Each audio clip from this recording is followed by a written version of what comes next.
This episode of Cellulose Free is brought to you by a woman being wheeled around on one of those sets of stairs that they have for aeroplanes. Colin had a problem and a microphone to spare.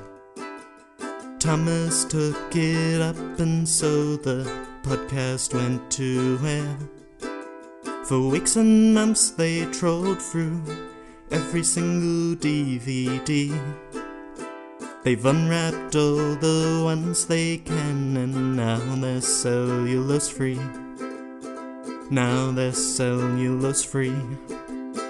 Hello dear listener and welcome to Cellulose Free. My name is Colin and with me as always is my fellow film watcher, compadre and son Thomas. Hi, hello. What have you been up to?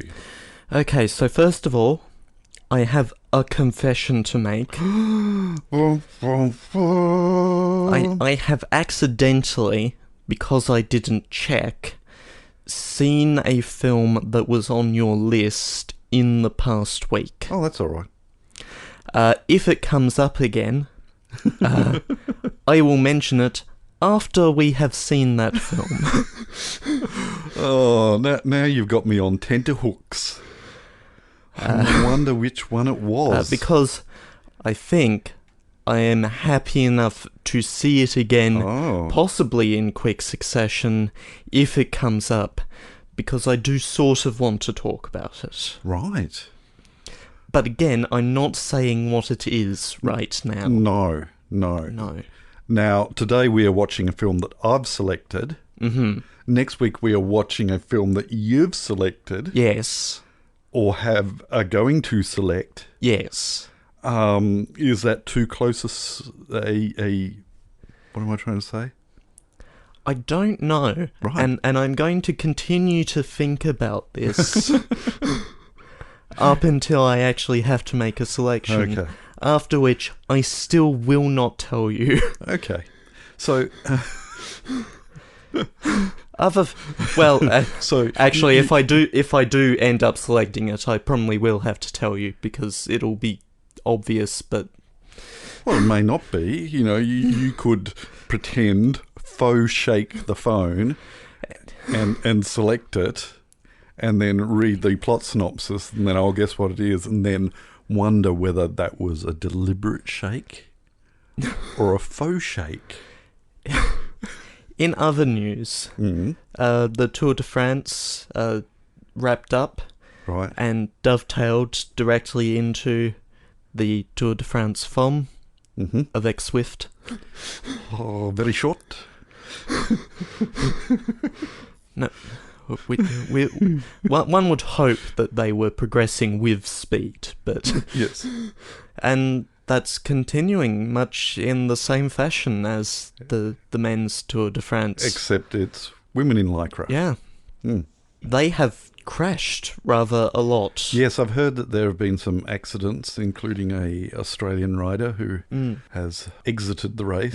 In the Tour de France, the men's Tour de France, there were 22 teams of 8, I think. Mm-hmm.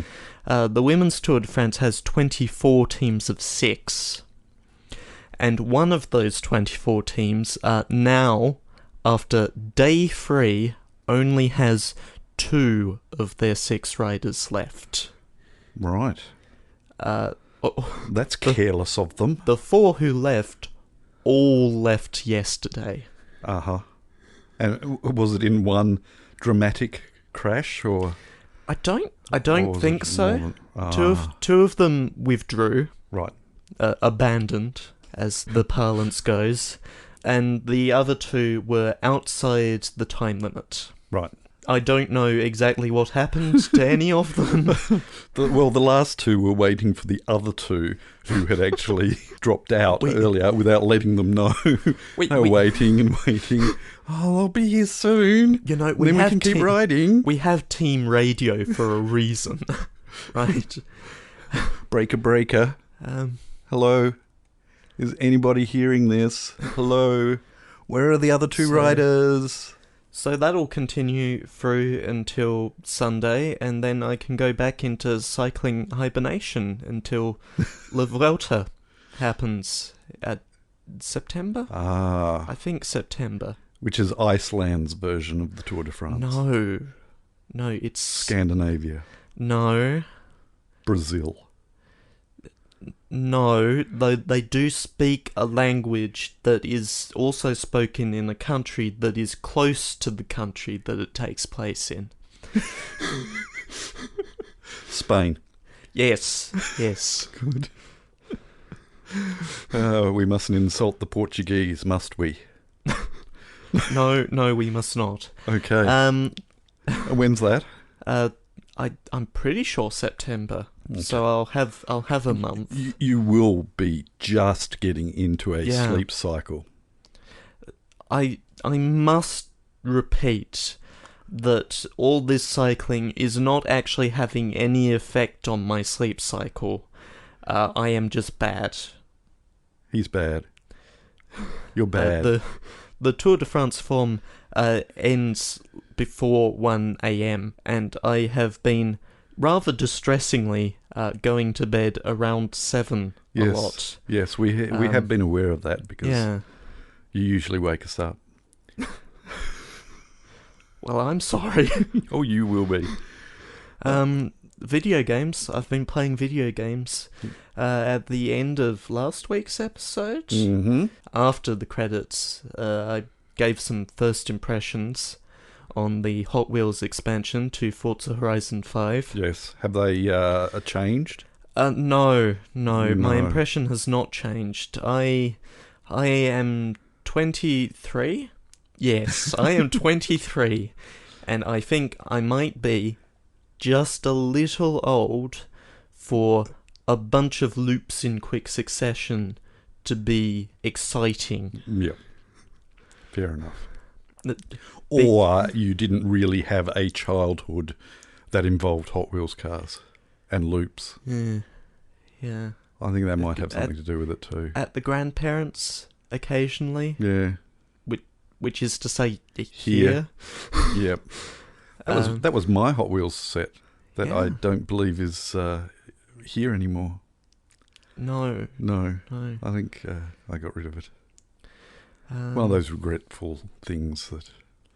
Yeah, big loops and lava, which I'd already seen in the main portion of Hot Wheels, because it has a big volcano in it. Yeah. And giant toy dragons, not really doing it for me. No. I have finished, but probably will not complete the expansion. Yeah. And Escape Academy came out and was on Game Pass, so I picked it up. And it's basically a bunch of escape rooms, and it's okay. Right. It's just okay. Uh-huh. I am happy to have taken the good graces of my brother who owns Game Pass in order to experience it for free, and it's okay. It ends rather abruptly. What, with the door opening? No, you just sort of... The whole game, you're working up to receiving the seal of escape.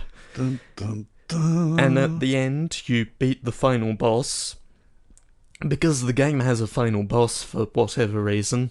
Because games have final bosses. Yeah, you beat the final boss, and then moments later you are awarded the Seal of Escape, and that is the end of the game. Good. Roll credits. Not even like a fade to credits, just cut to the pre-prepared credits bit that they had, which is just a piece of art with the credits rolling over it. Good. So, yeah. I don't know if I will be picking up any of the DLC for it, because I felt that the puzzles were just sort of fine, and one of them broke. Just didn't give me the information that I needed to solve it. Oh. Did you investigate that further and find that other people have had it break on them? No. Well, I investigated what was supposed to be on there after I'd already brute forced the puzzle. Right. Because you could just brute force it. You bashed the door down. No. There were 8 switches that needed to be flicked in a specific order. Mm-hmm. And so I went through. Fortunately, errors out if you get any of them wrong at any point, so don't have to flick 8 Yeah. and then find out that I'm wrong. Yeah. But yeah, there was a screen that was supposed to tell me what I was supposed to do with any of the information that was around me, and it was blank. The screen was blank.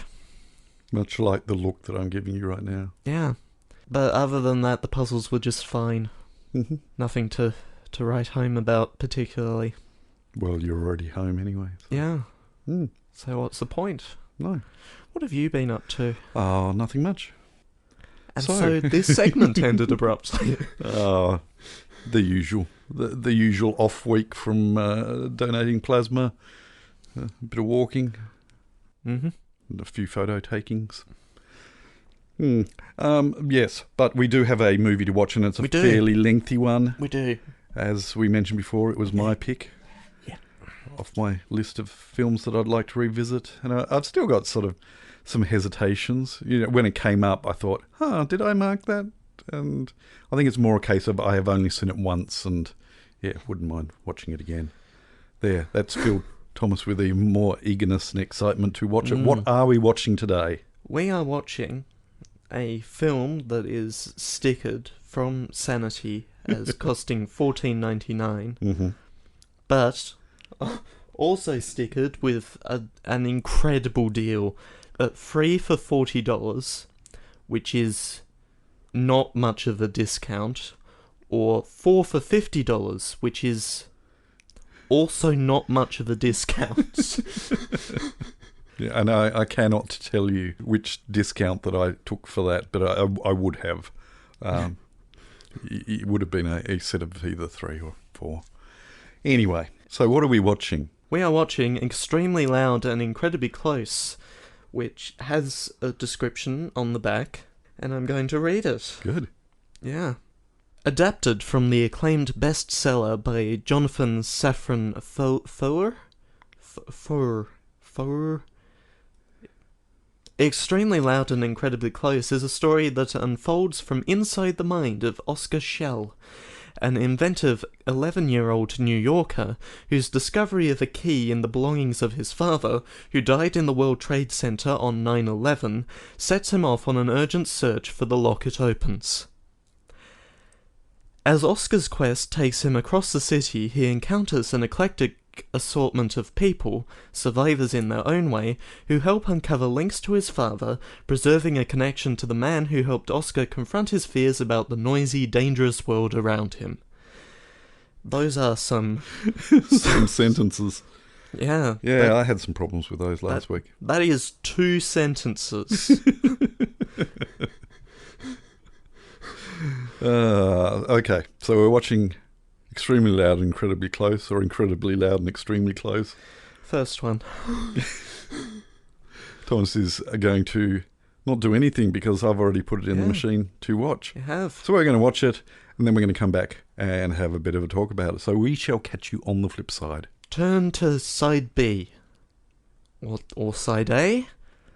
It's one of those. Yeah, it's definitely one of them. Yep. Okay, mongrel.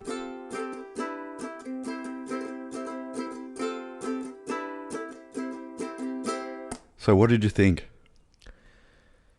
Yeah, that was all right. That worked for me. Oh, good. I'm a quivering mess. I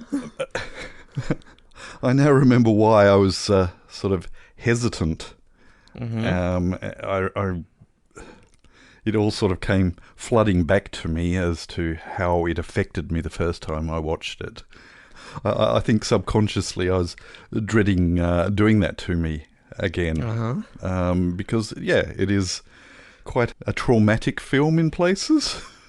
For me, at least. I don't know whether... It is a difficult piece of work. Yeah, good. Okay. And dealt with a whole heap of issues that hit a nerve, I guess, in places. And so I did get a bit teary. It is, I think, a solid piece of work, but with the big but that you have to be emotionally ready for it. And I'd completely forgotten that. The format of this show, sometimes you can't. No. You just can't. No, well, that's right. And so partway through, I had a run of guilts as far as, how is he going to take this? And on a number of different levels. It dealt with the autism spectrum, for example, and... This is a more sympathetic portrayal than most. Yep. Possibly getting a little tetchy for me in places, but not too bad. Yep. Yeah. I don't know what to do with this now. What notes did you make? I didn't make any notes. Good. No, just reasonably well put together. I don't know that I'd cut anything from the runtime. No. It didn't feel padded. No. At all, and it didn't feel at all that long either. Mm-hmm. The only time that I looked at the timer ticking over was to think, there's still some loose ends. Are they going to wrap those up? And other than that, it wasn't a case of worrying that this is going on for too long. It was a case of, are they going to be able to finish it? I wasn't particularly worried, and I wasn't feeling the length in any way, but I do just sort of instinctively look at the clock as it's ticking away. Yep. I have a lot of bad movie habits. The acting was superb, I thought. Mm-hmm. And the young kid, he barely did anything other than this film. And was picked up off of doing Kids Week on Jeopardy the year before. Yeah. Where he won over $30,000 and a family vacation to Alaska. I wouldn't mind a family vacation to Alaska. It would have to be the right time of the year, but that would be... Is there a right time of year for Alaska? Oh, yes. Yes, absolutely.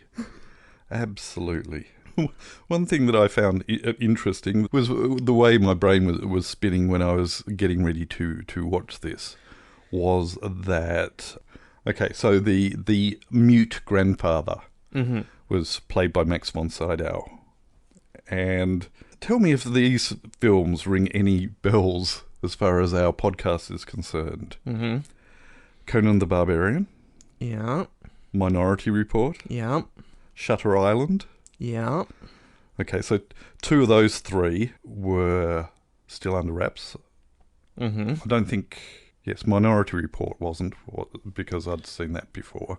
And so had I. But Conan and Shutter Island. So both of those have got Max von Sydow in them. The only other one on the shelf is his portrayal of Ming the Merciless in Flash Gordon. Uh-huh. Yep. Yeah. So 5 films of the iconic actor. Some of those films not necessarily as iconic, but... No. Yeah. But for someone who does have quite a recognisable voice, he still managed to act extremely well, not saying a thing in this film. Well, I thought so. No, you were doing I was doing you were the doing show. a Max von Sydow. Got you. I'm glad this is a visual medium. Yeah. Good. Yeah. Yeah. I realised it before I did it, and did it anyway. Uh-huh. Yeah. Yeah. So I do strongly recommend this film, but be in a happy place when you watch it. Because ultimately it is a happy film in the end, I think. Well, it is a film about grief and loss. Yeah. Yep. But it does have its comedic moments. There was certainly numerous times where we both out loud chuckled. So yeah. It isn't streaming anywhere, as far as I can tell, unless you pay for it on Apple Pay View or things like that. All right. Do you have anything else you wish to say about that film? No. I couldn't write any notes. No, I probably should have taken some notes, but... I just got completely immersed in it and couldn't distract myself from. There was one time where I thought, oh, I might make a note about that, but no, there are other things happening, and as you could tell, my eyesight isn't as good as it used to be, No. and I had to pay a great deal of attention. So that's life. That's my eyes. They're not going to get any better. My eyesight also isn't particularly good, but my glasses actually solve the problem. Yes, whereas mine sort of rub off the coarse edges as much as they can, but not great. All right, well, I'm still sort of in a weird place at the moment, so let's move on. And, Yes. and sorry, there was one thing. There are a number of films I know in my life that have had a very deep impact on me that I haven't been able to bring myself to watch again. So Schindler's List is an example of that. I've only watched that once. I saw it at the cinema, and a real emotional punch to the guts, and I fully recognise that is an incredible and amazing film, but I have not been able to bring myself to watch that again. This, I recall at the end of it, the first time that I watched it, or the last time I watched it, having a similar experience, but not quite as dramatic as Schindler's List, but knowing that has to stay on the shelf, but I don't know when I will ever get round to watching it again. And so when I made that list of films that I'd like to revisit, I put it on that to possibly push me to watch it again. But I am glad that I got to watch it again and look forward to watching it again the next time around. All right, we're going to move on. The following segment has no title. Thank you. Except... Oh. What have we got? Nosferatu. Hi, Into Nosferatu. This is going to be a surprise to me because Thomas has been holding out on me again. Says, quote, "You're strange," unquote, says the man doing a Sesame Street yip yip alien impression, which I can't remember if that came up during the podcast. Yip. Okay. Uh-huh. Yep. Okay. It was right at the very, very beginning. In fact, it was a pre-opening sequence. Oh, well, that'll explain why I've not remembered it, because it was right at the start. Yeah, we hadn't even officially started recording at that stage. And I don't listen back to these things. No, who would? I do. I probably should have, to work out what Nosferatu was referencing, but I didn't. So you've been holding on to this being totally clueless. Whereas if you had come to me with, this is what Into Nosferatu, I have no idea what he's talking about, but Into Nosferatu made a reference to Muppet yip yips. Well, realistically, I wouldn't have needed to come to you, because I could have just listened back to the episode. Well, that's right. That is true. It would have been so simple. And yet you're strange. All right. Thank you, Into Nosferatu. And then we have a novel from Helen. Right. With a bunch of random comments from the last 3 episodes. How did I miss this? Oh, I didn't... Okay. A big disclaimer here. The Facebook page, Thomas gets automatically notified when he publishes. Because I make the posts. Yes, because he makes the posts. So unless I notice him doing that, which makes me remember to watch those particular comments, I don't see any following comments. So, I'm sorry. Now, you did see the post. Facebook does say that you saw the post. Did I? Yeah. Oh, well, I'll cut that out anyway. Yeah. Anyway. But seeing does not necessarily always spark remembering. No, well, that's right. Because there are other people who use my Facebook. Yes. So just because it says I saw it doesn't mean I saw it. We will see. Please, go on. So, have just listened to the last 3 and the 27-second interlude. Here is a bunch of random comments. No, I haven't heard this, read this, seen this. I probably won't watch iRobot because I read the book, indeed I've read most of Asimov's robot stuff, and the lack of alignment will irritate me. Oh yes, it'll completely bug you. It's got absolutely nothing to do, apparently, with the book, so... It sounds like I should/shouldn't watch Hot Fuzz. Yes, you are absolutely right. That is a fair assessment. The warped arm in quote-unquote Escape to Victory had an encounter with the slats of a bunk bed. Oh, it was a bunk bed, was it? Oh, I thought it was 2 tables. I quite liked it, but I am a football/soccer fan, though it was really rather silly. It was really rather silly. I think you were looking for the word spoof, with reference to Leslie Nielsen yes, and Mel Brooks, yes, maybe? that is the word we were looking for, and failed to find. And was your sad burger experience of a few weeks ago at Mr. Burger by any chance? Oh. See, I wasn't going to reveal or point fingers at, but seeing as I did write I think, level-headed, worded letter to their head office, basically the same day, and haven't heard anything back, I can vouch for the fact that, yes, it was Mr. Burger. Right. Yes. Which was a bit of a surprise. Well, I wasn't going to go there, and I won't. Okay. Cool. Yeah. And, yeah, it was a pretty average burger. Strike that one off all the burger places I was never going to go to and add it to the list of ones that I have received a bad testimonial for. I'm intrigued to hear, as long as I mark to be notified of any comments in future episodes, as to why that was the one that was suspected. And finally... Yes. From Helen. Yes. To be clear. Yes. Because I am too late for all the others. Mm-hmm. WLDSND.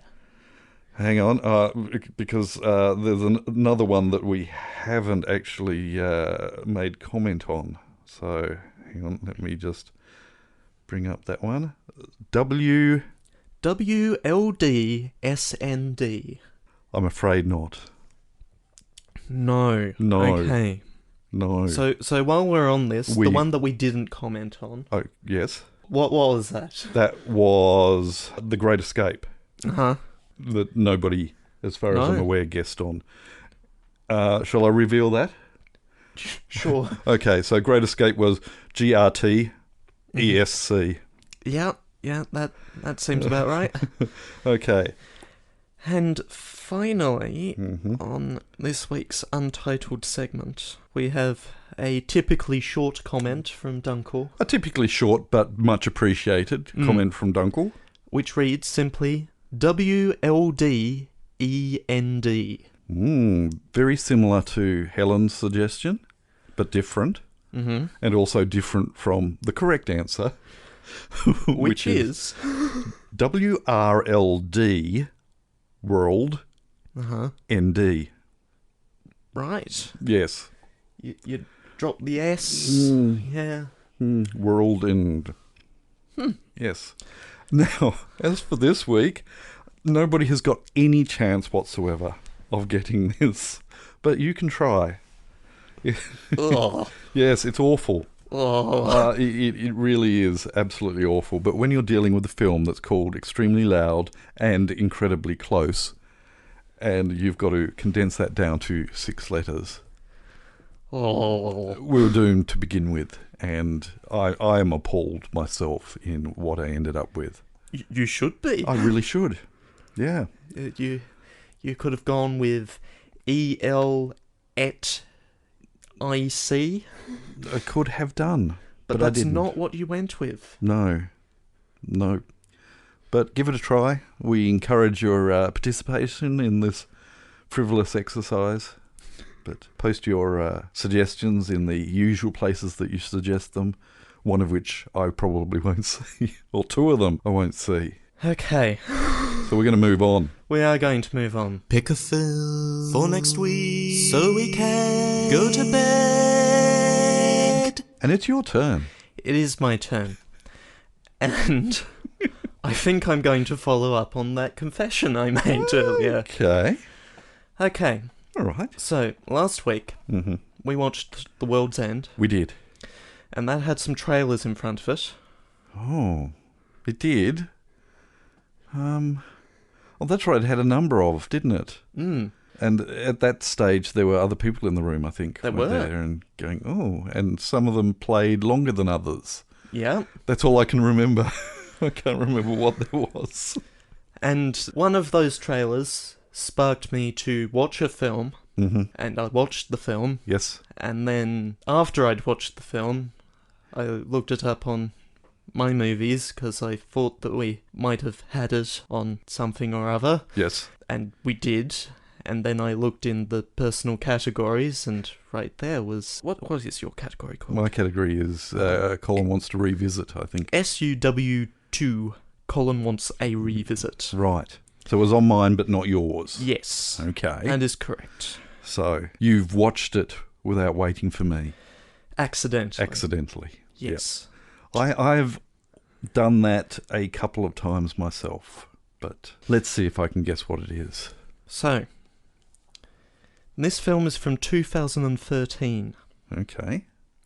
Which I class as fairly recent. Mm-hmm. Universal Pictures, obviously. Of course. Obviously, because we watched 'cause The World's we watched- End. Yeah, okay. Which was But so not useful my at brain all. does not.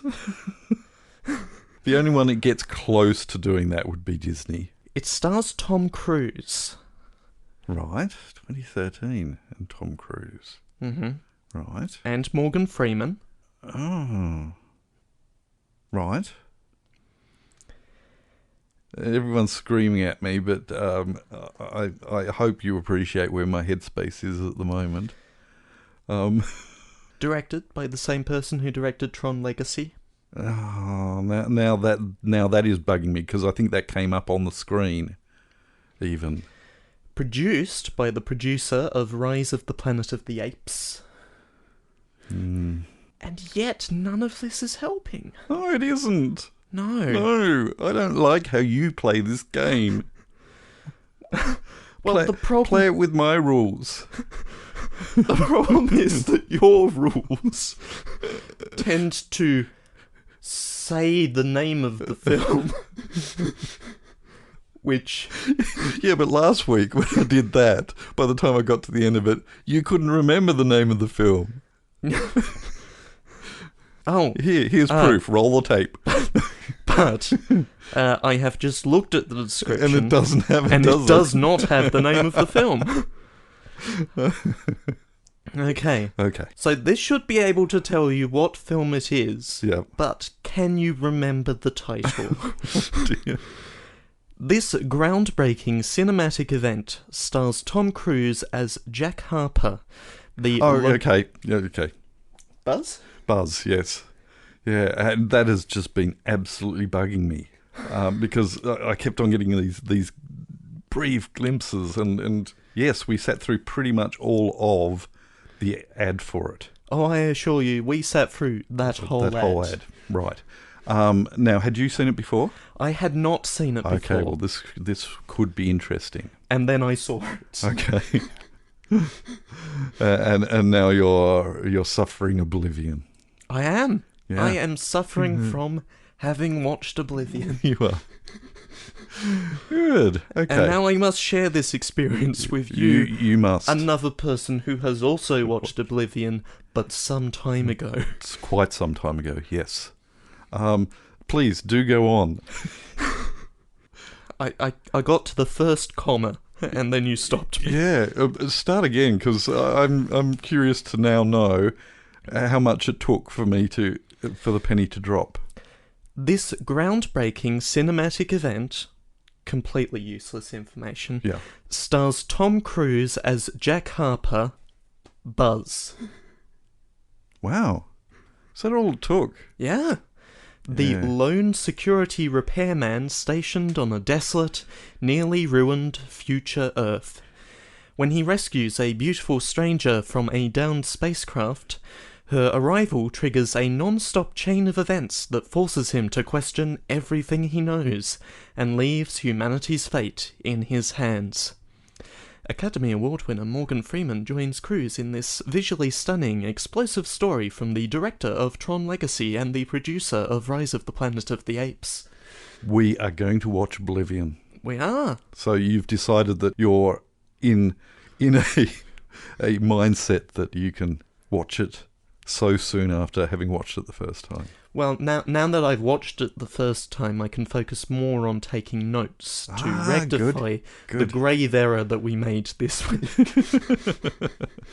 Yes, we should pre-watch the film and then watch it again before recording this podcast. I still have somewhere, somewhere I do have a couple of pages of notes on the second viewing of Star Wars The Rise of Skywalker that I did for whatever reason. Right.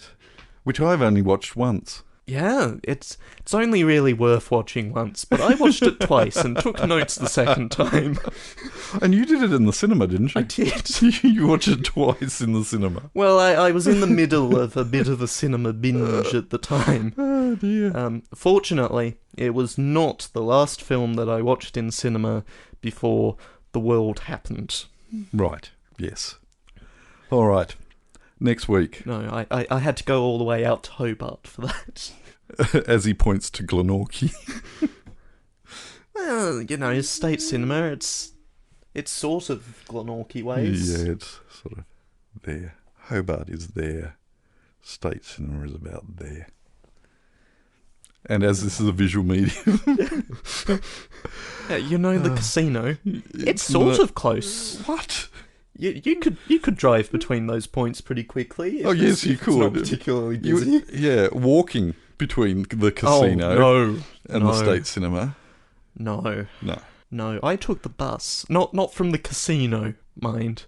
Going to the casino was never on the cards. I realised that pun as I was making it. That being said, I have walked from here to well past the state cinema a number of times. Anyway, we digress. And I have to chop this thing into little pieces. So let's wrap this thing up. Next week, Oblivion. We hope that you can join us. That sounds so wrong. Please join us in Oblivion. But until then, we'll catch you next time. Bye. You have been listening to Cellulose Free. Your hosts were Colin, who produces and edits the show, and Thomas, who makes the artwork and music. Cellulose Free is recorded in the Deranged Cat Studios in scenic Tasmania, Australia. We keep track of our extensive physical media collection through My Movies, which we highly recommend. You can find links to that, as well as other places you can find us in the show notes. Cellulose Free is a Hi Hello production.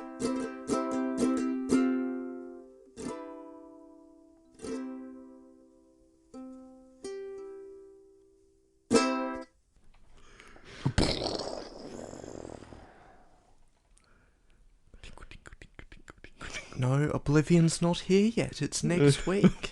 You're going to have to wait. Are you sitting comfortably? I'm stopping. Why? Why are you sitting comfortably? The podcast's over. Go away. Dear oh dear. Go do literally anything else. Go home.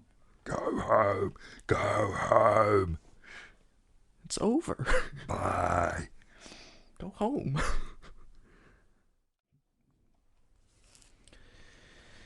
Testin'. Pigs and testin'. Yeah, all them pigs. Pigs and testin'. Yeah.